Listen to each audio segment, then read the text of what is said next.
but Rachel Campos Duffy is on fire.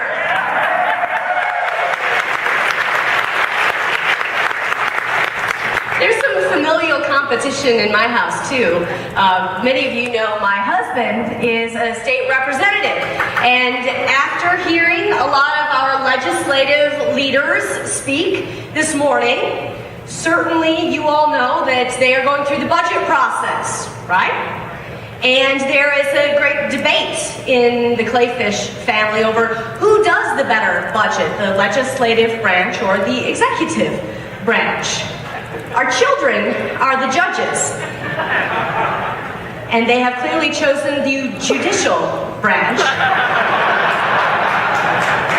And you did too, because isn't it great to have Patience Rogensack back on the bench thanks to you?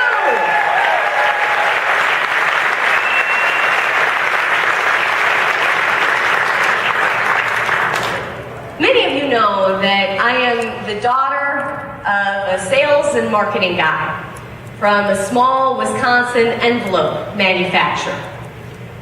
Everything I learned about sales and marketing comes from my dad. So if I stepped on your foot, twisted your arm a little too hard, or pressed the flesh so it was uncomfortable in asking for your vote at one time or another, you can blame my father. But what I'm asked often when people say, well, what is it exactly that you do, Lieutenant Governor? I tell them that I'm in sales, because don't we in Wisconsin have an amazing story to sell? We have the policies of prosperity in place, thanks to fiscal responsibility and reform governance, thanks to a great leader who you have now elected twice in his own first term, our brave Governor Scott Walker.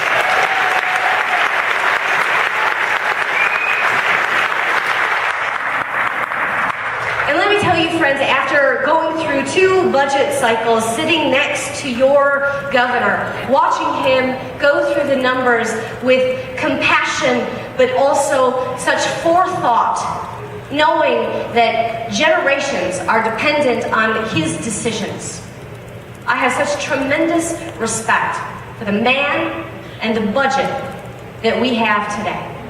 Because we didn't always start out with the type of numbers that we are looking at in this budget cycle. Do you remember before, when we took office, we faced a $3.6 billion budget deficit. We had lost 150,000 jobs in the 3 years previous to our taking office. 7.8% was our unemployment rate. Property taxes had gone up 27% in the 10 years prior to our swearing-in ceremony. But then, Governor Scott Walker and our brave legislators took a stand for you and for our future.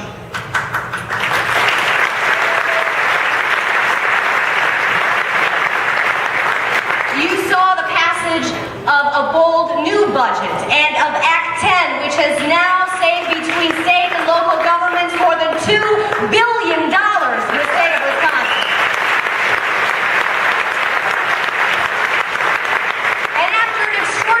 Responsible biennial budget, not only did we wipe out that $3.6 billion budget deficit without raising taxes, today we have a $419 million surplus in the state of Wisconsin.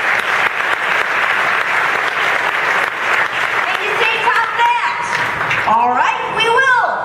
How about $343 million going back to the hard-working taxpayers of the state of Wisconsin in the form of an income tax cut?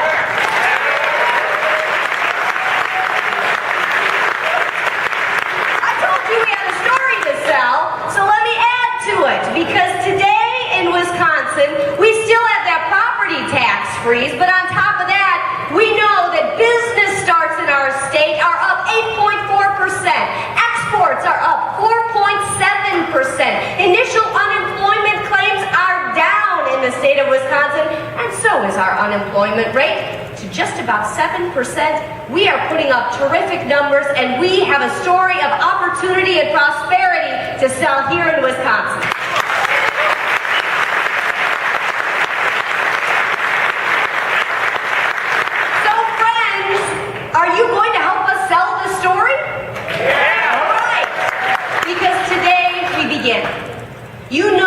that our state party has invested so much in this off year. 2013, we have 5 field offices that are open now across the state, and every day we are looking for more targets, more areas in which to open offices, because it is that important to tell your friends and tell your neighbors about what this grand old party offers.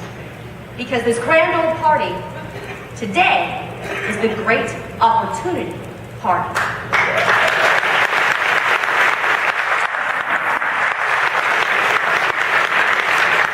There's no better illustration of that than my breakfast this morning. I sat down at a table with a woman named Tiffany. She told me that she served her country in the armed forces. She was raised by a single mom who had special needs. She said she watched her mom save over the years because her mom told her to always be prepared to take advantage of opportunity when it came. She watched her mom squirrel away dollars in her top drawer so that one day she could buy her family a new kitchen table. She watched her grandfather serve in the city of Milwaukee in the 1940s and 50s, learn about his public service to his city and to his country. Today, she is here as a delegate, and one day, Tiffany would like to run for public office.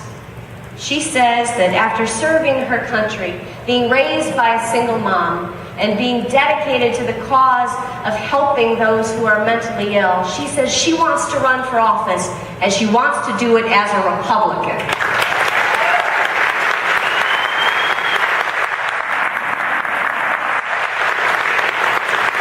She says for too long she has seen people take advantage of government programs, and she wants to teach others about how preparedness and opportunity and empowerment are the message of the Republican Party.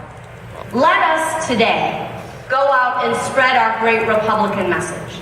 And let us tomorrow lift up great candidates like Tiffany and all of those young ones we know we can nurture to be the next generation of this great opportunity party. Thank you so much for what you have done. Thank you for what you are about to do.